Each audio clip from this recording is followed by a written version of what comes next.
नमस्कार माऊली. चला ज्ञानेश्वरीच्या सहवासात. ज्ञानेश्वरी अध्याय 4, त्यामधील 1 ते 12व्या ओवीच्या सहवासात आपण जाऊया. माऊली हो, 4थ्या अध्यायाची सुरुवात होतीये. ती सुरुवात करताना ज्ञानोबा राय आपल्याला सांगतायत, आपल्याला म्हणजे आपण सर्वजण श्रोते आहोत. जो हा संवाद ऐकतायत, ज्ञानेश्वरीच्या रूपाने ऐकतायत, गीतेच्या रूपाने ऐकतायत, त्या संवादाबद्दल आणि त्याचबरोबर ऐकणाऱ्या श्रोत्यांचं भाग्य किती थोर आहे हे ज्ञानोबा राय आपल्याला सांगतायत. ते म्हणतात, आजी श्रवण इंद्रिया पिकले, जे येणे गीता निधान देखिले, आता स्वप्नची हे तुकले साच्या सरीसे. झाडावरती फळ लागलेलं असतं. ते फळ जेव्हा पिकतं त्यावेळी, जेव्हा प्रथम झाडाला फळ आलं, इवलंसं छोटंसं, पण ते निसर्ग नियमाप्रमाणे सावकाश वाढत गेलं. झाडाने त्याचं संगोपन केलं. झाडातील सर्व रस त्या फळामध्ये सामावले, ते परिपक्व झालं, ते पिकले. त्याप्रमाणे आपण बहुतेक सर्व गोष्टी ह्या कानांनी ऐकत असतो. कारण का तर कानांना दरवाजे नाही आहेत, ते सतत उघडे आहेत. या कानांनी, अर्थात त्यांचं जे कार्य आहे ऐकण्याचं, ते सतत घडत असतं. परंतु अशा प्रकारे वेगवेगळे विषय आपण नुसते ऐकत राहिलो त्याचा उपयोग नाही. पण जणू काही हे श्रवण इंद्रिय आहे ते पूर्ण परिपक्व होतं. ह्याचाच अर्थ असा की खऱ्या अर्थाने परमेश्वराचं गुणवर्णन, दैवी संवाद हे ह्या श्रवणेंद्रियांनी ऐकावं. त्याची गोडी ह्या श्रवण इंद्रियांना लागावी. आणि ती गोडी जेव्हा लागली तेव्हाच समजावं की झाडावरच्या फळाप्रमाणे ही श्रवण इंद्रिय सुद्धा पिकली, परिपक्व झाली. आणि तेव्हा ह्या श्रवण इंद्रियांना काय बघायला मिळतं? हे इंद्रिय श्रवण करण्यासाठी आहे, ऐकण्यासाठी आहे. पण परिपक्व झाल्यामुळे त्याला काय बघायला मिळतं? त्याला कुठली गोडी चाखायला मिळते? तर गीता निधान देखिले. ह्या श्रवण इंद्रियांच्या ठिकाणी गीता रूपी ठेवा बघण्याचं सामर्थ्य यांना प्राप्त होतं. अहो, श्रवण इंद्रियांना कधी बघता येईल का?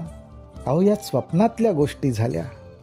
परंतु माऊली म्हणतात, हे शब्द इतके दैवी आहेत की ऐकता ऐकता परिपक्व झालेलं हे श्रवण इंद्रिय गीतारूपी निधान बघू शकतं. आणि स्वप्नावत वाटणारी गोष्ट जणू काही आज खरी ठरली हा अनुभव येतो.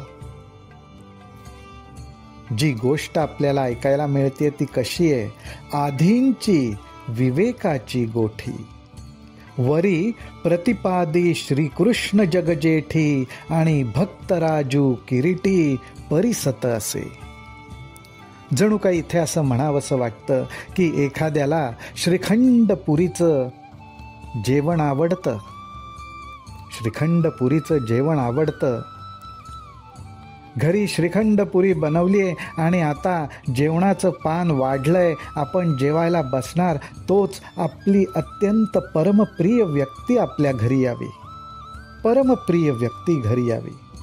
आणि ती नुसतीच परमप्रिय नाही आहे, तर तिला सुद्धा श्रीखंडपुरीचं जेवण आवडतं. काय तो सोहळा मग! असा जर योग जुळून आला तर त्या आनंदाला काय म्हणावं? जणू काही असाच योग ह्या ठिकाणी प्राप्त झालाय की मुळात जो संवाद चाललाय तो संवाद कसा आहे? तर विवेकरूपी गोष्ट आहे. योग्य अयोग्य समजून घेण्याची ती गोष्ट आहे. ज्या संवादातनं आपल्या सर्व श्रोत्यांना योग्य काय अयोग्य काय हे समजणार आहे अशी विवेकरूपी गोष्ट आहे. आणि ही गोष्ट कोण सांगतंय तर साक्षात श्रीकृष्ण परमात्मा, जो जगजेठी आहे, जगाची काळजी करणारा, जगाची काळजी घेणारा असा हा जगमित्र आहे.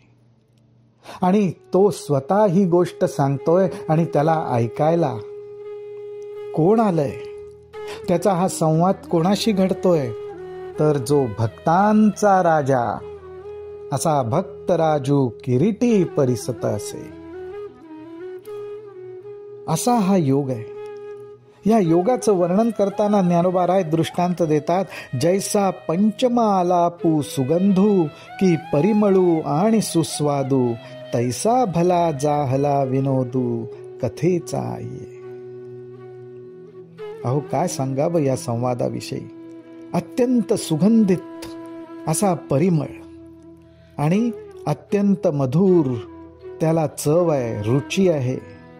असा लाभ जर घडला तर त्याच्या आनंदाचं वर्णन करता येईल का? त्याचप्रमाणे श्रीकृष्ण आणि अर्जुनांचा हा जो संवाद चाललाय ना, त्या संवादातले शब्द कसे आहेत तर अत्यंत कोवळे आहेत, मुलायम आहेत, मनमोहक मधुर आहेत. आणि नुसतेच कोवळे मुलायम नाही तर जेव्हा हा संवाद होतोय, संवाद म्हटल्यावर एक बोलणारा एक ऐकणारा, बोलणाऱ्याचे शब्द मुलायम आहेत, मधुर आहेत, पण ऐकणारा सुद्धा कसं आहे तर ऐकणाऱ्याचं चित्त सुद्धा तेवढंच कोमल आहे, तेवढंच हळुवार आहे, तेवढंच संवेदनशील आहे. प्रेमाने मनापासून ऐकणारा असा तो श्रोता आहे आणि कोमल मधुर बोलणारा वक्ता आहे. असा हा संवाद आहे. आणि असा संवाद आपल्या सर्वांना ऐकायला मिळतोय हे ह्या श्रोत्यांचं, माऊली आपल्या सर्वांचं भाग्य आहे. कैसी आगळिक दैवाची जे गंगा ओळली अमृताची, हो का जप तपे श्रोतयांची फळा आली. माऊली हो, आपण ह्या जन्मात अनेक जन्मात जी काही जप तप असं ईश्वरी कार्य आपल्याकडून घडलं असेल त्याचं जणू काही हे फळ आपल्याला मिळतंय की ज्यामुळे नुसती साधी सुधी गंगा नाही तर साक्षात अमृतरूपी गंगा आपल्यावर प्रसन्न झालेली आहे. आणि हे जप तप आपल्याकडनं जे घडलंय त्याचंच हे फळ आपल्याला मिळतंय. म्हणून हा संवाद आपल्याला ऐकायला मिळतोय. बहुत सुकृताची जोडी म्हणून विठ्ठली आवडी. हा विठ्ठल कसा आहे तर तो विश्वात्मक आहे. नुसत्या एका आकारात सामावलेला नाही तर त्या आकारात सर्व विश्व सामावलेलं आहे. आणि अशा या विठ्ठलाबद्दल म्हणजेच अर्थात परमात्म्याबद्दल, अध्यात्माबद्दल, परमार्थाबद्दल आपल्याला ऐकावंसं वाटणं हे भाग्य आहे. आणि त्याला कारण म्हणजे बहुता सुकृताची जोडी. म्हणूनच ज्ञानोबाराय म्हणतात, आता इंद्रिय जात आघवे तीही श्रवणाचे घर रिघावे, मग संवाद सुख भोगावे गीताख्य हे. अहो नुसतं श्रवण इंद्रियांचंच कशाला तर सर्व इंद्रियांना ही गोडी लागावी आणि त्यांची सुद्धा धाव या संवादाकडेच व्हावी की आम्हाला सुद्धा सगळ्यांना हा संवाद ऐकायचा आहे, आम्हाला सुद्धा हे सगळं सुख भोगायचं आहे. हा अतिसो अतिप्रसंगे सांडुनी कथाचिते सांगे, जे कृष्णार्जुन दोघे बोलत होते. तेवेळी संजयो राया ते म्हणे, अर्जुनु अधिष्ठिला दैवगुणे, जे अतिप्रीती नारायणे बोली जतू असे. ज्ञानोबाराय म्हणतायत, श्रोते हो, आता फारसं मी विषयांतर करत नाही, पण श्रीकृष्ण आणि अर्जुन हे साक्षात काय बोलत होते तेच मी तुम्हाला सांगतो. आणि संजय सुद्धा धृतराष्ट्राला तेच म्हणाला की हे राजा, अर्जुनु अधिष्ठिला दैवगुणे.